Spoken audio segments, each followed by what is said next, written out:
Hello and welcome to Skyrim Mods and More episode 84. For those who are new, on this channel you get the best new Skyrim mods on a weekly basis. In this episode the concentration of weapon and outfit mods is really high, but there are also all kinds of other quality mods included.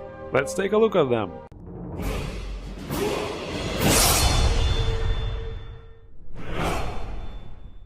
And so it happens again. In the last episode we checked out some cool colored active effect icons, but as usual ElSopa had to go one step further and brought us animated and colored SkyUI widgets. I think it goes without saying that this is a huge improvement. You remember maybe how in the last episode I wasn't too sure if the visibility is always that good, because the icons can blend into the background sometimes. Well, now that they are so alive, we really can't miss them. In fact, it's the other way around now. I feel like my eyes are constantly being drawn into the corner of the screen to gaze upon all this animated beauty. Damn you, ElSopa, how are we supposed to play like this? And also remember the epic mist gate from the last episode? The epicness shall continue as well, with the epic gate of Whiterun by Hype 1. Certainly does look epic, but this time things are completely different. This time we have the 2K version, the 4K version, the 8K version, and the 8K Insanity version, with a whole lot of 127 MB size packed file for a single door. That's quite insane, alright. And there's another one of that kind, Marvelous Windhelm Gate. Okay, for this one the texture options only go up to 8K, but I think it still looks quite marvelous. What do you think, guys?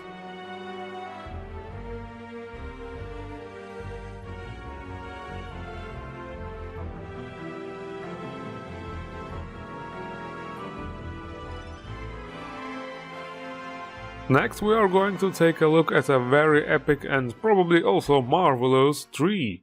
Bent Pines 2 by Word. Yes, I actually already reviewed this a very long time ago, all the way back in episode 16 of my special edition reviews. But since then this mod received lots of updates and upgrades and now has been released for the classic edition again, so I decided to take a look at it. Now it has animated leaves, which also have actual pines on them. The lighting has been improved and the meshes were also slightly changed. Overall it definitely looks more epic. As a matter of fact, the next mod is also incredibly epic. Arvak Replace by COCO. Well, it's a replacer, but holy shit, this model looks really badass. I mean, the textures could be a bit more epic. The file is actually only 4.7 MB big, and with my ENB it looks quite horrible when you look at it up close. Could really use some HD textures with glowing eyes and all that, but even the way it is now, it still is very cool.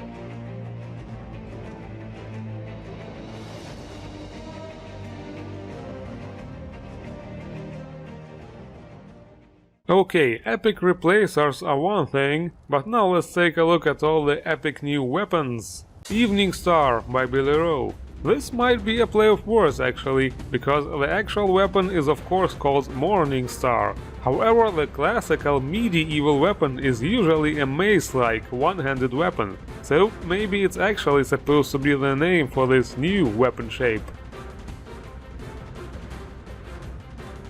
Next we have a magical weapon pack, Fulcimentum, more staves and wands by Tech O's. Yes, in this pack we have not only staves, but also wands. I guess after we're done with Alduin, we go hunt Grindelwald together with that autistic guy, the titless lady and the fat short muggle.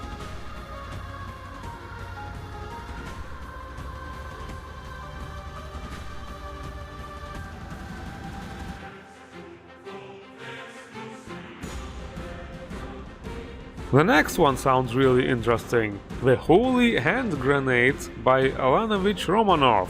Are you related to Mikhail? So, the Holy Hand Grenade is a famous item which appears in many games and movies, mostly in an ironical way. I personally know it from Worms, and now it's in Skyrim. There is also this religious book included. Damn, where is this Jesus follower when we need him? Anyway, here it works like a scroll, and I'm really curious to see what it actually does.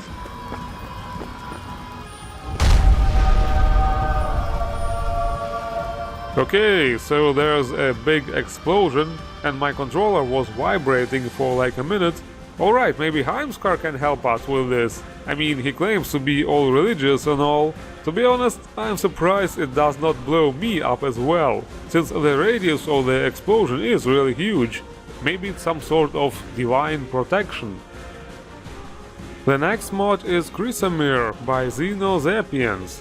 This is actually a weapon from Morrowind, although the model looks a bit different here. In this mod it looks more like a mashup of some vanilla parts.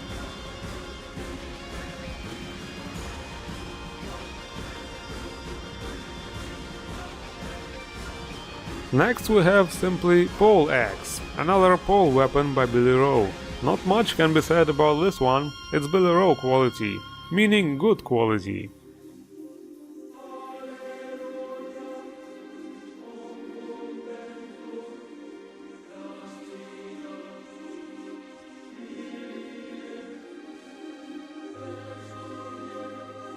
The next weapon is Legendary Sword of Aeons by Crown 312. This is a weapon from the game Fable, the very first one. And with this one things get a bit more interesting. There are also some additional items included, like this cool book with some lore on the weapon. Definitely cool if you like collecting unique items.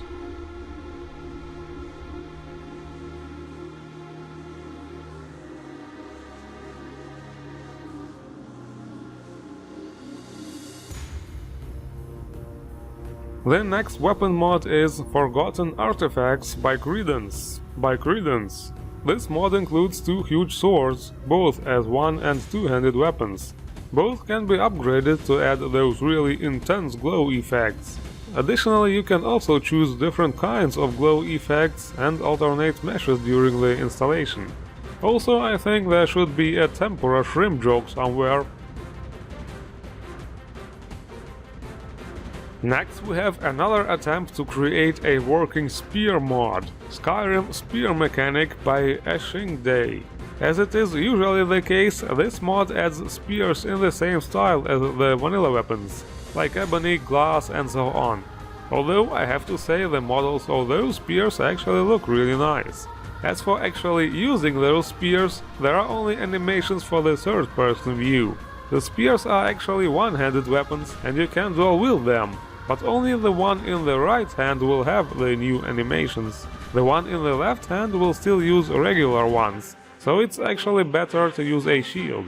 However, the amazing thing is, if you remove the left hand weapon, the spear in the right hand automatically switches to two-handed animations, which then fully work for all the moves.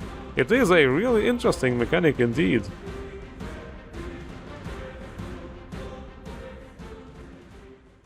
Next on the show are the armors and outfits, of which there are many too. But first, let me introduce Lyra Follower by Nikki XYLR, located in the Bee and Barb in Riften. She will help us display the mods. And so, the first armor mod is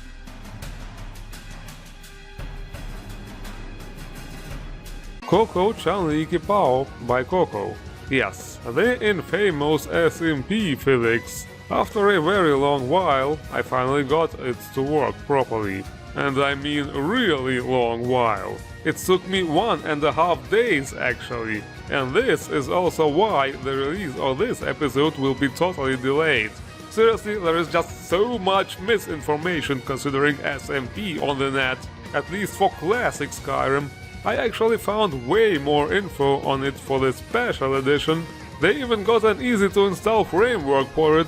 Well, just installing it was no problem at all. I just had to re-download it from a different source and it worked. No more shit falling through the floor. The only problem was the items had no collision with the body. And this bitch really gave my nerves a full marathon adrenaline massage. Yes, there are extremely long and super edgy guides on how to add proper collision to SMP bodies, but I just refuse to believe it's that complicated, and it absolutely isn't. This crap is actually for pervy mods. That's the kind of collision they mean. Armors should work properly right away. But no matter which SMP version I installed, it was the same result. Even the totally fail-proof all-in-one installer from Lava's lab, well, failed.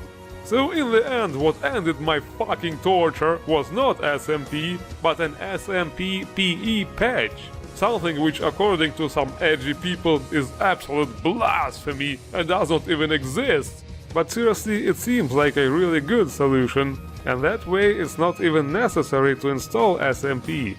Basically, just download the normal HDT PE if you don't have it for some reason, and then put the patch on top of it. There was a person in the comments who provided a modified version, which is supposed to be not as buggy as the patch from other sources. No idea what exactly has been modified, but it worked flawlessly for me so far, while the same patch from other sources actually gave me a CTD at the title screen. So, thank you very much. But yeah, I'm totally blabbing here, let's move on. The next outfit is COCO Sexy Punk by you know who. This one actually has no physics parts. All this trouble for one mod. Nah, not really. And even without the physics, all COCO mods are actually high quality. Some may be a bit too skimpy for my taste, and certainly not lore friendly, but still very well done. And speaking of skimpy, there is actually an unzipped variation, which I probably won't show you, or should I? I'll think about it.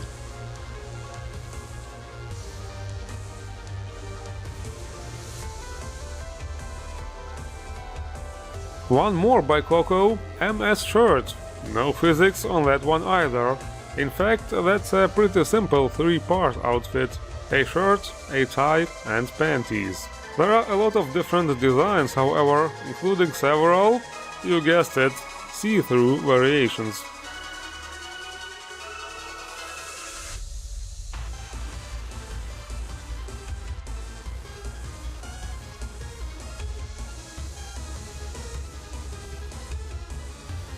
The next armor mod is Regalia Armor by Crimson NIRNROOT. Now this right here is a true work of art. Incredibly detailed, a sophisticated fantasy design with lots of parts which can be equipped separately. It seems not to go too well with my ENB, or maybe it's just a question of proper lighting, but I think it looked way more epic on the screenshots.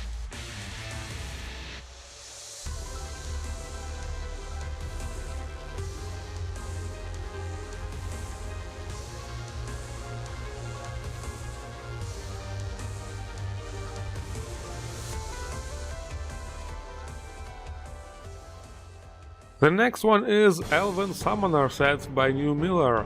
Okay, this one is certainly more from the skimpy department, but the design itself is actually kinda nice. I think it gives off a slight Final Fantasy vibe. There is a theme, by the way, because I downloaded the CBBE version, and this girl uses a UNP body.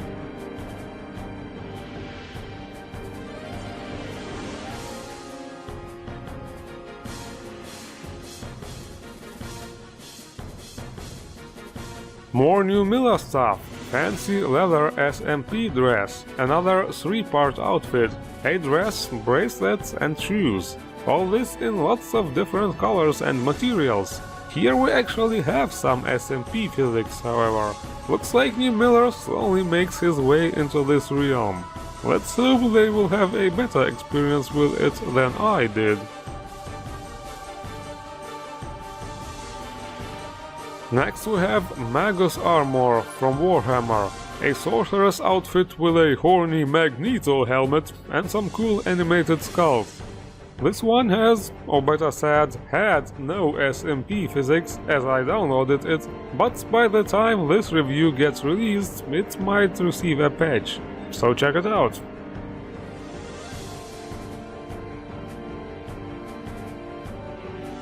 And the last one is Sword Master Armor from Warhammer. This one is available in lots of different color variations and also two different styles. One with pants and one with a skirt, which also optionally uses SMP physics. I have to say I really like the armors by this modder in this episode. Really nice colors, and also the designs don't look half bad. And of course also the new SMP physics, because yeah, when they work, they are actually pretty cool. Wow, so many cool outfits. Wouldn't it be nice if we had some kind of system to better manage them? Well, guess what? We have Skyrim Outfit System by David Jacob. This adds an outfit skin select feature inspired by the outfit feature in SO. Most MMOs have this kind of stuff. For example, back when I was playing Aeon, there was a feature called Armor Remodeling. So anyway, here is how it works. In the MCM menu you can register a whole outfit, including accessories and all, which will then serve as a skin. You can do it manually by selecting the Create New Empty Outfit option and then add the items one by one, which seems really tedious to me, or you can just use the more convenient Create From Worn option and it will save the outfit you are currently wearing as a skin. Then go to the Options tab and assign the created skin to a quick slot. To access those quick slots, there is a lesser power which you can use anytime. It will bring up a selection menu with the quick slots. Select your saved skin and no matter which armor you are actually wearing, visually it will be your favorite saved skin. That's actually a really cool feature. I remember how I had to manually adjust the stats on my armor for one of my special edition let's plays, so to basically achieve this very effect. This mod would have saved me a lot of time. Okay, taking the risk of repeating myself, now that we have the gear, it's time to do some questing. The Husk by Morrowind 1979. We find a notice in one of the major inns telling us about a murder case, which we obviously want to help solve. So we go to this place called Hearthstone Keep. Ah, yes, excellent. I had almost given up hope of finding help. There have been 2 murders within these walls. Shirelle Hearthstone, the Baron's younger sister, and Fjord the servant, both victims' corpses have been badly mutilated. So it seems we have to play detective a little bit. You know, do things like questioning the residents, looking for clues, inspecting the bodies. It's really not bad, all the NPCs are voiced, and let's just take one moment to appreciate this place actually has a toilet room. I mean, seriously, this is a toilet room, isn't it? Need something? Oh, I don't know. How about, why is your fucking face missing? Seriously, am I supposed to just act like everything is normal? I was in bed asleep when both murders took place.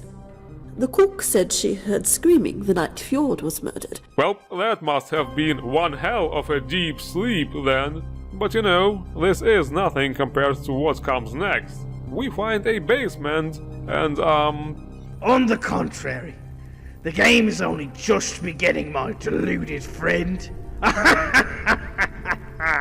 and I was imprisoned here since the beginning of time. But no more. I do apologize for the deception, but I need a powerful soul to take my place. blah blah, long story short, we have been trapped in this some kind of hell-like place and have to find a way out. Probably kick the ass of that demon, devil, whatever the thing is too. This one went